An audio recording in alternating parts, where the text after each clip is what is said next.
Assalamualaikum warahmatullahi wabarakatuh. Kembali lagi bersama saya Ibu Yuni Lestari.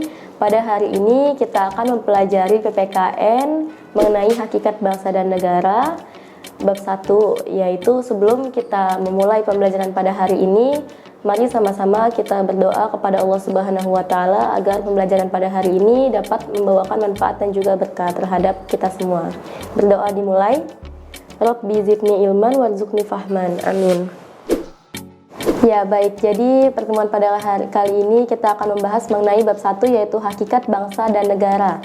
Nah, yang pertama yaitu kita akan membahas tentang mengenai hakikat bangsa. Apa itu dengan hakikat bangsa? Nah, bangsa itu memiliki pengertian yaitu sekelompok orang yang memiliki kehendak untuk bersatu dan memiliki persatuan, senasib dan tinggal di wilayah tertentu dan beberapa budaya serta mitos leluhur yang sama. Nah, kemudian ada pula pengertian bangsa menurut beberapa para ahli. Yang pertama menurut Hans Kohn, yaitu buah hasil karya atau tenaga hidup manusia. Nah, kemudian menurut F. Ratzel, yaitu bangsa terbentuk karena adanya hasrat dan keinginan bersama. Kemudian menurut Otto Bauer, yaitu bangsa adalah kelompok manusia yang memiliki persamaan karakter. Ya, selanjutnya yaitu ada pula ciri-ciri daripada bangsa. Nah, ciri-cirinya yang pertama yaitu bangsa merupakan suatu kelompok manusia yang memiliki suatu rasa kebersamaan. Kemudian ciri-ciri yang kedua yaitu mempunyai suatu wilayah tertentu tetapi belum memiliki pemerintahan tersendiri. Nah, kemudian yang ketiga yaitu memiliki kehendak bersama untuk membentuk suatu pemerintahan sendiri yang mana memiliki kedaulatan. Nah, kemudian untuk selanjutnya yaitu proses terjadinya bangsa. Nah, proses terjadinya bangsa di sini ada 3 tahap. Yang pertama, adanya sekelompok orang, di mana sekelompok orang ini memiliki keinginan untuk bersatu, baik itu dalam hal sosial, ekonomi, politik, agama, dan kebudayaan, serta dalam komunikasi, dan untuk memiliki tujuan bersama. Nah, kemudian setelah itu adanya hasrat menunjukkan keunggulan dalam bekerja sama antar bangsa. Nah, untuk selanjutnya kita akan membahas mengenai unsur-unsur pembentuk bangsa. Nah, unsur pembentuk bangsa ini ada 2, yaitu yang pertama komunitas politik. Nah, komunitas politik di sini artinya adalah sekelompok orang yang memiliki keinginan untuk mencapai tujuan bersama dan satu keinginan untuk menyejahterakan hidup mereka. Nah, kemudian yang kedua, batas wilayah yang berdaulat. Nah, unsur-unsur pembentuk bangsa selain komunitas politik yaitu adanya suatu tempat atau wadah. Di sini disebut wilayah yang berdaulat. Artinya wilayah tersebut adalah wilayah yang memang sudah resmi menjadi hak mereka dan tidak bisa diganggu oleh negara-negara lain. Nah, kemudian ada pula faktor pembentuk bangsa. Yang pertama yaitu faktor primordial dan yang kedua faktor sakral. Oke, untuk selanjutnya yaitu kita akan membahas mengenai hakikat negara. Nah, sebelumnya bangsa dan negara itu yang terbentuk duluan adalah bangsa terlebih dahulu. Kemudian ketika sudah terbentuk suatu bangsa, artinya di situ sudah ada sekumpulan manusia yang memiliki tujuan bersama. Mereka mengeratkan lagi visi misi mereka sehingga terbentuklah negara. Nah, hakikat daripada negara yaitu yang pengertiannya persekutuan dari bangsa yang tinggal dalam suatu wilayah dalam batasan-batasan tertentu yang diperintah dan diurus oleh badan pemerintah secara teratur.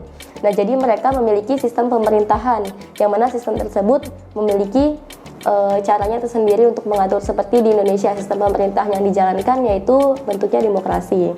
Nah, kemudian ada pula unsur-unsur dari hakikat negara itu sendiri. Nah, unsur-unsurnya yang pertama yaitu adanya rakyat, di mana rakyat ini adalah sekelompok orang yang ada dalam suatu wilayah. Nah, kemudian adanya wilayah tertentu. Nah, seperti yang tadi bangsa, adanya wilayah tertentu yang mana wilayah tersebut merupakan wilayah yang memang sudah haknya dari negara itu. Nah, kemudian yang ketiga adanya pemerintahan yang berdaulat. Nah, maksud dari pemerintahan yang berdaulat adalah adanya sistem pemerintahan yang telah dibentuk sendiri oleh negara tersebut. Nah, kemudian adanya pengakuan dari negara lain. Nah, setelah adanya pemerintahan yang berdaulat, kemudian negara tersebut mendeklarasikan kemerdekaannya, disitulah negara tersebut berarti harus mendapatkan pengakuan daripada negara-negara lain. Seperti itu. Nah, kemudian ada pula sifat daripada negara. Nah, sebagaimana negara itu merupakan suatu sistem yang menjalankan sebuah aturan di mana ada pemerintahan di dalamnya, maka negara mempunyai sifat-sifat yang pertama memaksa, kemudian yang kedua itu monopoli. Nah, yang ketiga yaitu mencakup semua. Seperti itu. Nah, kita lanjut. Kemudian ada pula tujuan daripada pembentukan negara. Nah, apa aja tujuan daripada pembentukan negara? Yang pertama, menurut ahli yaitu Roger Hasseltine, memungkinkan rakyatnya berkembang dan mengembangkan daya ciptanya dengan bebas. Nah, kemudian yang kedua menurut Harold J, yaitu menciptakan keadaan yang baik agar rakyatnya dapat meraih keinginan dengan maksimal. Nah, kemudian menurut Rousseau, yaitu menciptakan kesamaan dan kebebasan bagi warganya. Nah, kemudian yang keempat menurut Sang, yaitu menciptakan kekuasaan negara sebesar-besarnya. Dan yang terakhir yaitu menurut Immanuel Kant, yaitu menjamin hak dan kebebasan manusia. Jika dilihat daripada tujuan negara oleh para ahli, dapat kita simpulkan bahwasanya tujuan negara itu yaitu harus dapat memberikan kehidupan yang layak dan menjamin warga negaranya untuk dapat mengembangkan dirinya dan membuat dirinya itu menjadi bahagia dan maksimal dalam mencapai keinginan. Seperti itu. Nah, kemudian kita lanjut pada fungsi negara. Nah, fungsi negara di sini yaitu sebagai stabilitator. Artinya, negara menjamin adanya keseimbangan yaitu perdamaian di dalam negaranya sendiri dan keamanan untuk rakyatnya. Nah, kemudian yang kedua, mengusahakan kesejahteraan dan kemakmuran rakyatnya. Nah, kemudian yang ketiga yaitu mengusahakan pertahanan dari serangan luar. Ya, kemudian yang keempat yaitu menegakkan keadilan melalui badan peradilan yang telah dibentuk. Ya, seperti itu. Nah, kemudian kita lanjut yang ketiga yaitu bentuk-bentuk negara. Nah, berdasarkan teori modern, bentuk negara yaitu terdapat dua. Yang pertama negara kesatuan dan negara federasi. Negara kesatuan yaitu negara yang mana di dalamnya memiliki sistem pemerintahan dan negara tersebut merupakan negara yang memiliki satu sistem pemerintahan. Nah, berbeda dengan negara federasi yaitu negara yang dimana di dalamnya itu terdapat satu negara yang mengkoordinir negara-negara lain. Contoh dari negara federasi yaitu seperti yang kita ketahui Amerika Serikat, di mana Amerika Serikat ini memiliki negara-negara bagian.